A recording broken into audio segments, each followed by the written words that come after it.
Bad news for the Cleveland Browns. This has been a complete clown show with Kevin Stefanski and Andrew Berry. Complete malpractice from the top down. And now everybody in media outside of the local media who are working for them, not named Garrett Bush, G. Bush, shout out to G. Bush. He's one of the few people that's been on this thing from the beginning, how this has not been a real competition. Shedeur Sanders has not been given a fair shake to compete for the Cleveland Browns job. Now you got RG3, Cam Newton, everybody exposing Kevin Stefanski and letting it be known that Jimmy Haslem will come down to make sure Shedeur Sanders plays. He's going to give Kevin Stefanski an ultimatum. Either you play Shedeur or you are fired. Let's get into this. Welcome to Keep the Vision. Make sure you like, comment, subscribe, share the channel, hit that bell notification, hype the video. Also, this is Keep the Vision Football. Go over to my main channel, Keep the Vision, where I cover all things WNBA, all types of other sports and things like that. Let's get right into this. RG3, take it away. We got my man G. Bush who's up here cooking. Let's get into it, man. This is wild. Oh, Cleveland Browns fans, let's go ahead and cut right to the chase. Kevin Stefanski is never going to give Shedeur Sanders an opportunity. He's not. And I think I understand the assignment now. You look at this game, and Kevin Stefanski is almost like the captain on the ship of the Titanic. He's going down with the ship. His way, nobody else's way. Myles Garrett just set a franchise record with 5 sacks in a game, and they lost 32-13 because Kevin Stefanski is not what's doing in the best interest of the team. Now, why do I say that? Dillon Gabriel, I got nothing against the young man. I think Dillon Gabriel stinks. Like, let's be real. Dillon Gabriel is nothing more than an undersized backup quarterback who can come in and spell you for a game or two and potentially not blow it for you. He's not a season-long starter. We all know that. I think he's a phenomenal college quarterback who has an opportunity to be a contributor in the NFL.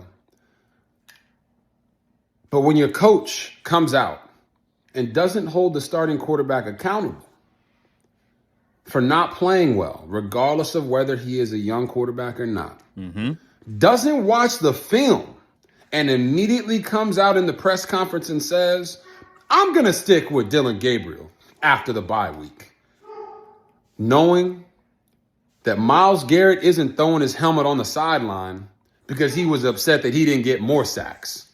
Myles Garrett was upset that his 5 sacks didn't matter. Did nothing. That is a massive problem in the locker room.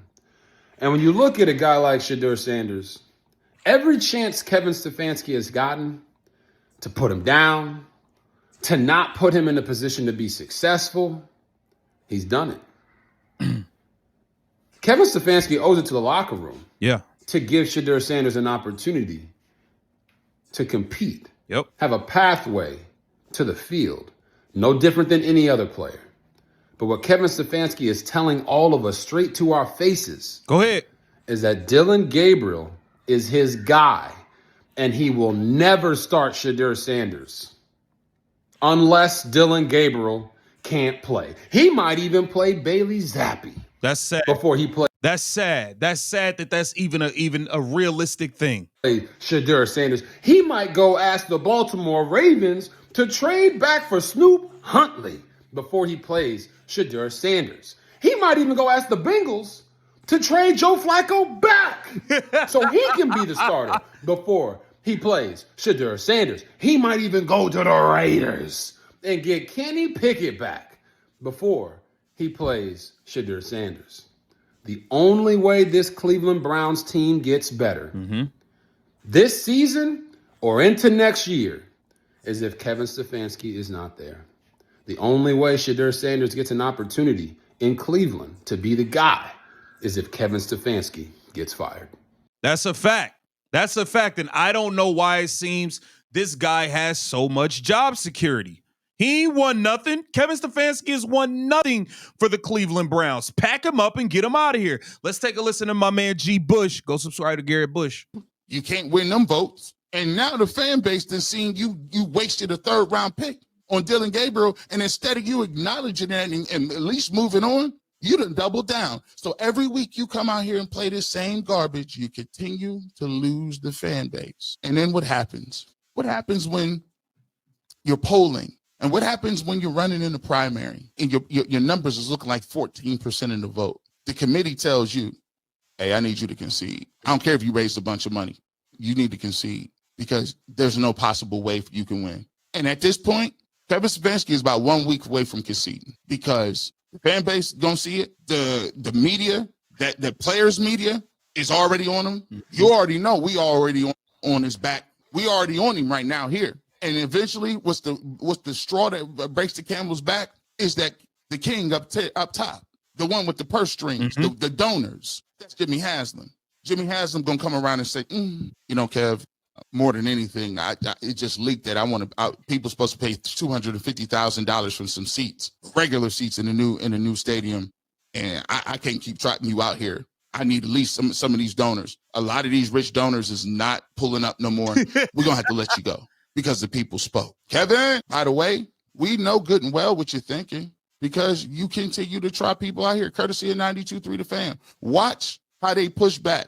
It's not about whether Dylan Gabriel's good. It's not about whether or not, Kevin Stefanski puts people in the best position to do their thing. It's about he's saying that, well, I think that people are misguided because they're looking at him as a savior. So because people believe that somebody is better than Dylan Gabriel, you got to push back because in your mind, you made up a savior. Mm-hmm. Nobody didn't say he was a savior. We just said he was better than the dude you got out there right now that you're trying to convince us of that wasn't ever that good. Courtesy of 92.3 The Fan. Watch how people see. This is what I'm saying, and these people are getting exposed. All of y'all that keep trying to defend Dylan Gabriel, G. Bush just said it. RG3 said it. Jimmy Haslem going to come down. G. Bush has been saying it's only a matter of time before Jimmy Haslem come down and say, hey, man, you're affected. You about to start affecting my bottom line. You got to go. And I got to get Shedeur out there. Like, it's only but so long. It ain't changed. It's not changed. It's all the same. It's all the same stuff. You've done all the same stuff. You're a predictable offense. And that's when I've been waiting for you to say Stefanski. No one will say Stefanski. That's what I've been wondering. Why is no one saying Kevin Stefanski's name? Does this dude got information on y'all or something? Like, what the hell is going on? It's ineffectual. It's ineffectual. The offense is dead. The defense is not. You're hearing what Miles said. We'll go over Miles' comments in earnest at 620 because I got some thoughts on Miles too. We'll go over his comments in earnest at 620. But you're starting to get the groans and the anger from the defense here. It has begun. It has begun. So I look at this and I think, well, all right, the beginning of the season, because it went the way we all thought it was going to be. But as we say, oh, yeah, just because we think it's going to go the way we think it's going to be doesn't mean we ain't going to be mad about it. Because you have to be mad about it. And anybody that's accepting the job that Kevin Stefanski is doing because you expected the team to be bad, you are a part of the damn problem. Something like that. And you have to be angry about something like that. And you have to have some sort of feeling. So you go into the game next week, this coming Sunday against Miami, a home game against the hapless fish, where Tua Tagovailoa is calling people out for not coming to meetings in the post game. You have all this going for you. You're favored in this game. You don't find a way to win this. And they won that game, but it doesn't matter because look at what they did after. Now people are finally waking up and addressing the elephant in the room, which is Kevin Stefanski. Andrew Berry, your ass is on the chopping block too. You're doing all types of wild stuff. Look, Jimmy Haslem is going to come down and put a stop to this. Get down in the comments. Let me know what you think. This is Keep the Vision. Make sure you like, comment, subscribe, share the channel.